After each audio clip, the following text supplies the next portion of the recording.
years ago, when I was in the financial industry, I worked for someone who was on the board of this big bank.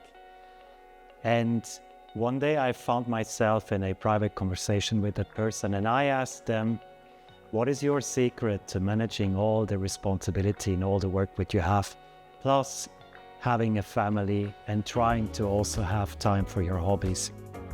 And the answer was so revealing to me and was such news, to be honest, because that person said to me, I likely work less than you believe I do. And that was such a revealing answer, because up to that point, and I found myself in a middle management role, I was convinced that being successful means that you have to work long hours, that you have to constantly strive for more, that you have to give more than just your best. Only then could you truly be successful. Only then could you achieve your goals. And the problem that I had with my own thinking was that I saw no end to this striving, because I knew that once I would get promoted, a next promotion would be on the horizon. Once I earned more, I felt like, well, I needed to earn more. And what happened was that I never truly felt happy, because that happiness was tied to a future outcome. That happiness of mine was tied to a elusive good future, which would always only arrive at some point in the future. That happiness would only come if I would first achieve a promotion, better salary, more bonus, maybe a new car, maybe you could move to a nicer place. And it's a perpetual cycle of unhappiness, but also a perpetual cycle of striving for more. And you, in a way, never reach that happiness. You never reach a feeling of achievement, of feeling that you are enough. Because it's not just about happiness. It's that constant feeling that what you do and maybe even who you are is not good enough.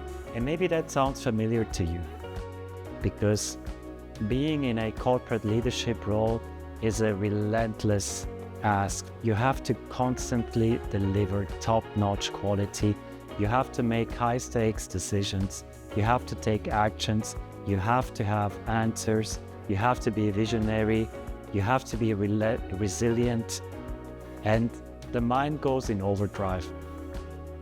And what so easily happens is that the mind, which in my opinion is the world's greatest storyteller, and I include yours, the mind will spin and make up stories that you start believing. Those are stories of feeling inadequate. It's stories of catastrophe. It's stories of failure. It's stories of pressure and stress. And before you know, you give into this stress and into this pressure. And you don't even realize that it's basically temporary moments that do not have to reflect reality.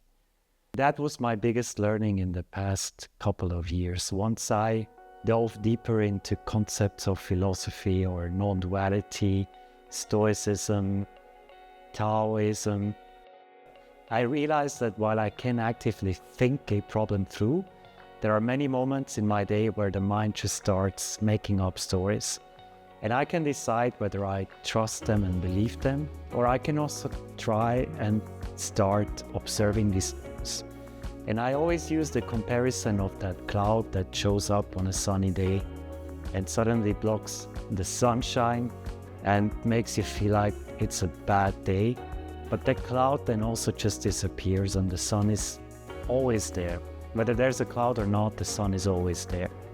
And the same way that this cloud appears and disappears, I know that sounds a bit cheesy, the same way those stories in your mind appear and also disappear.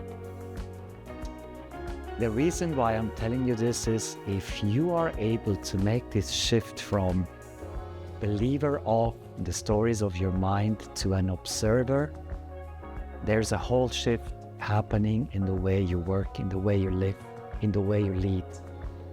Now, suddenly you find yourself with a regained sense of agency.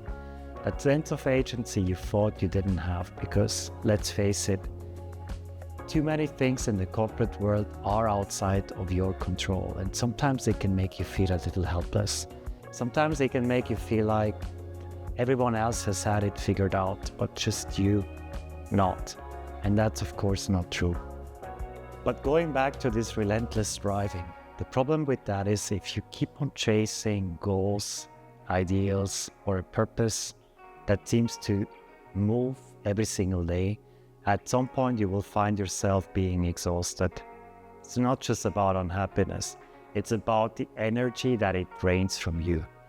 And if you truly want to succeed in your role, if you want to get your promotion, if you want to get that extra salary or bonus, you need to have clarity of mind, but you also need to have a peace of mind.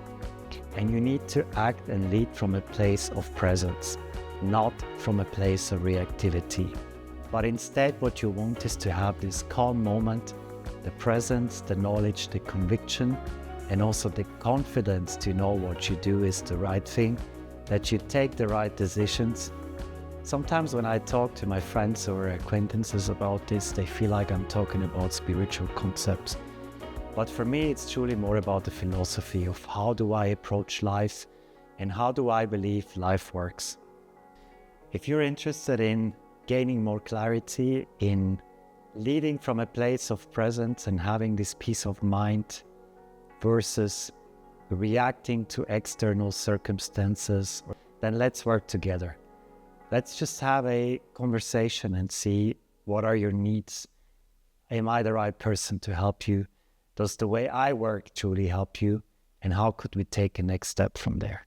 I'm really looking forward to hearing from you, and I thank you so much for watching, because I just started out this YouTube channel and it takes a lot of effort to make it grow, but I'm truly enjoying this and I hope you enjoy this too.